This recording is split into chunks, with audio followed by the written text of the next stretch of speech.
400 metre national athlete हूँ, 400 metre relay और individual. और मैं रियो ओलंपिक स्क्वाड में थी।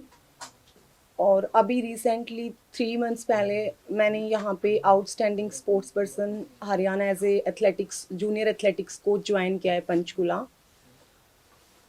और अभी रिसेंटली मेरे एक कॉम्पिटिशन है जिसके लिए मैं यहाँ पे तैयारी कर रही हूँ।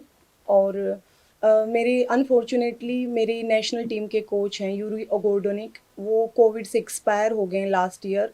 तो मैं अपने जो मेरा होम सेंटर है ताऊ देवीलाल स्टेडियम, मैं इसमें अभी उनके ट्रेनिंग प्लान पे वर्क कर रही हूँ। बट अभी 3-4 महीने से मैं काफ़ी ज़्यादा डिस्टर्ब चल रही हूँ, बिकॉज़ यहाँ पे अभी गवर्नमेंट ने काफ़ी नई फैसिलिटीज़ स्टार्ट की हैं, जिसमें टेक्नो जिम है, नया सिंथेटिक है। तो यहाँ पे स्पोर्ट्स मिनिस्टर सर विजिट करते हैं जो टेक्निकल जिम है उसमें। और उसमें काफ़ी लिमिटेड प्लेयर्स हैं जो नेशनल और इंटरनेशनल लेवल पे हैं, सिर्फ वही उस जिम में ट्रेनिंग कर सकते हैं। तो उसके बाद संदीप सर ने मेरे को जिम में देखा। देन उन्होंने मेरे को इंस्टाग्राम पे कांटेक्ट किया, जो कि एक वैनिश मोड है जिसमें आप कोई भी कॉन्वर्सेशन करते हैं तो वो कॉन्वर्सेशन साथ साथ गायब हो जाता है, उसका कोई रिकॉर्ड नहीं रहता। तो इन्होंने मेरे से बात की, इन्होंने फर्स्ट टाइम मुझसे बात की तो मुझे काफ़ी अप्रिशिएट किया। एक्चुअली इनका बर्थडे था उस दिन, जिस दिन फर्स्ट टाइम इन्होंने मेरे से इंटरेक्ट किया। तो बीइंग ए प्लेयर, क्योंकि वो हॉकी में एक ओलंपियन एथलीट रहे हैं, काफ़ी कुछ उन्होंने अचीव किया है देश के लिए। तो मेरे लिए वो एक कुछ सेकंड के लिए एक प्राउड मोमेंट था कि इतने सीनियर एथलीट साथ में वो स्पोर्ट्स मिनिस्टर हैं। तो मैं काफ़ी खुश हुई। बट उन्होंने कुछ टाइम के बाद मुझे बोला कि एक स्नैपचैट कोई फ़ोल्डर है, आप वो ऐप डाउनलोड कर लीजिए और ये मेरी आईडी है, आप इस पे मेरे को मैसेज कीजिए। देन उसके बाद उन्होंने मेरे से काफ़ी देर तक बात की, लाइक आप क्या करते हैं, कहाँ से हैं, अब तो आपके कोच नहीं हैं तो आप कैसे यहाँ ट्रेनिंग कर रहे हैं।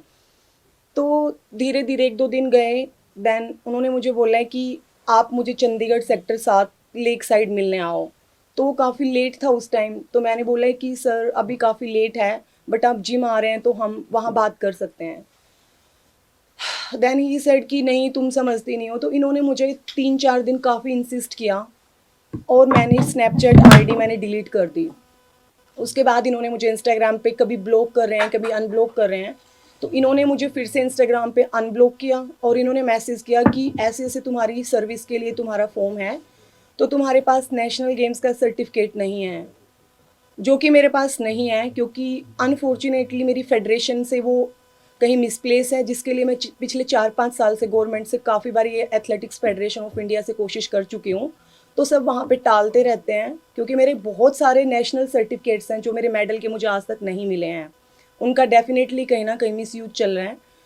तो इन्होंने मुझे बुलाया कि तुम आओ, वरना तुमने जो ये ओएसपी से एज ए कोच के लिए तुमने जो अप्लाई किया है, ये तुम्हारी जॉब नहीं लगेगी।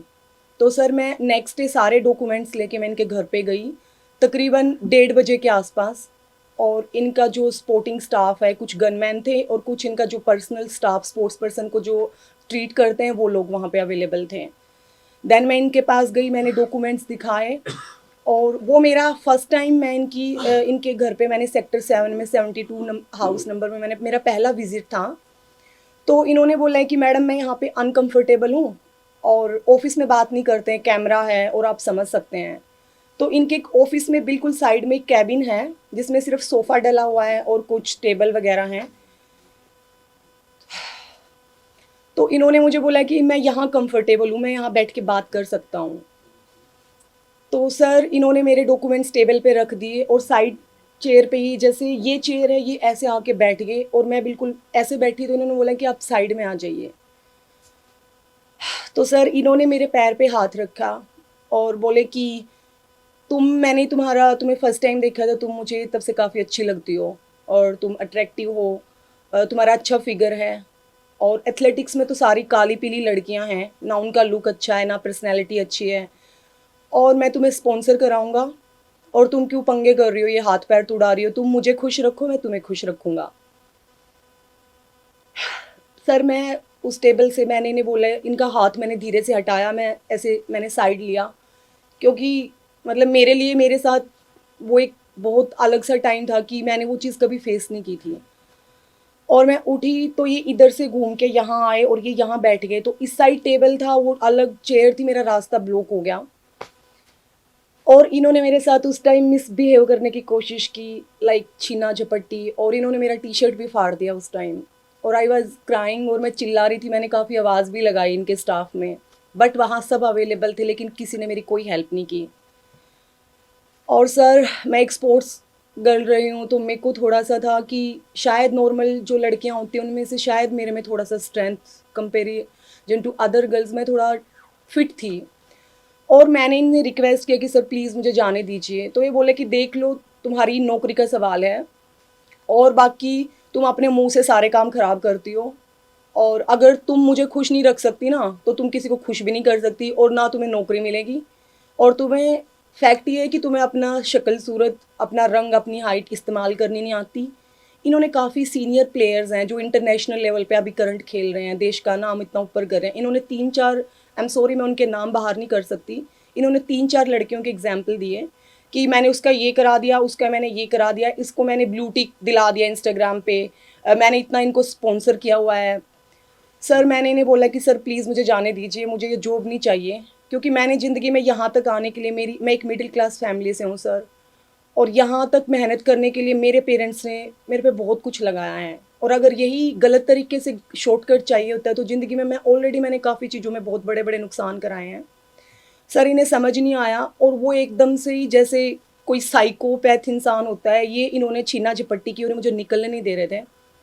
और सर अनफॉर्चुनेटली मुझे नहीं पता चला कि मैं उस मतलब टाइम क्या रिएक्शन देती, और मेरा हाथ उठ गया और मैं सडन वहाँ से इनको पुश करके मैंने उन टेबल पे इनको गिरा दिया और मैं वहाँ से भागी।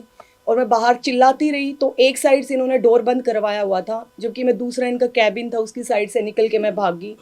और वहाँ पे जो पुलिस स्टाफ था और जो इनके लोग खड़े हुए थे वो हंस रहे थे मेरी उस सिचुएशन में। मेरा पर्स गिर गया था, मेरा सारा सामान यहाँ वहाँ फैल गया था, और मैं वहाँ से मैं भागती हुई मैं लेक तक भागी गई।